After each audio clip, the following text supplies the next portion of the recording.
Welcome back on this International Women's Day. We want to celebrate and highlight the women that are making a difference in our communities. And joining me live this morning is co-author of Somos Latinas, Voces of Wisconsin Latina activist Eloisa Gomez. Thank you so much for being here. Thank you for inviting me, Diana. Of course. Okay, so let's chat a little bit about this. So this book that you have here is the book that you co-authored, and it shares the story of 25 women who, with Wisconsin ties, who have made a difference here in our community. Right. We really wanted to focus on older Latinas whose stories have not been told in the past and whose stories needed to be told because it's very inspiring, the work they were involved in, either political rights, migrant rights, peace activism, and these are stories that have not been told before. So we wanted to tell the stories, especially while they were still alive. Our women are largely in their 70s and 80s. Absolutely. So I did want to talk about that too, because I feel like this is a reoccurring theme with all of the women that are featured in this book.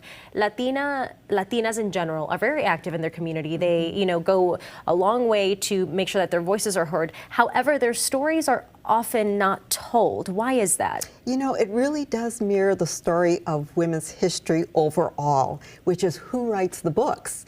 And the books are largely written by men. And so I think that there is a real lack of consciousness about the role of women, perhaps viewing it as less important. And so I think that as we write the story of Latina women and their activism is beginning to be told by women themselves. And I think that that's a real force that will continue over time. Yeah, absolutely. And speaking of the impact that women can have in their community, we are about 4 weeks away from the spring election for this year. And you are active with the League of Women Voters in Milwaukee County. So specifically on this Women's International Day, how important is the women's vote? First of all, every vote is important. It's just so critical.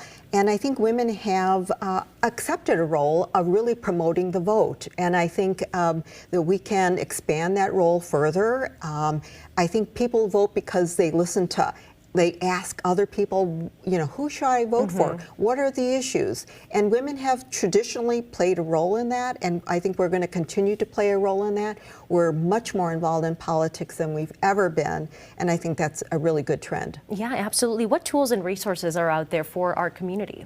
Well, the League of Women Voters, as a nonpartisan organization, promotes voter education materials. The work that I do, in particular, focuses on bilingual, bicultural materials. So we're really interested in getting out the vote, especially as every election cycle, there's always some change that happens. And if we don't get the word out about what these changes are and the importance of voting, I think fewer people vote. So I think the League of Women Voters has a role to play in helping organizations and individuals learn more about the voting process. Absolutely. And Eloisa, now that I have you here, I'm curious to ask you, when it comes down to the women's vote, specifically the Latina women's vote, are we where we need to be in the state? No, not yet, but we are heading on the right path, and I think that's the important message. We're heading on the right path.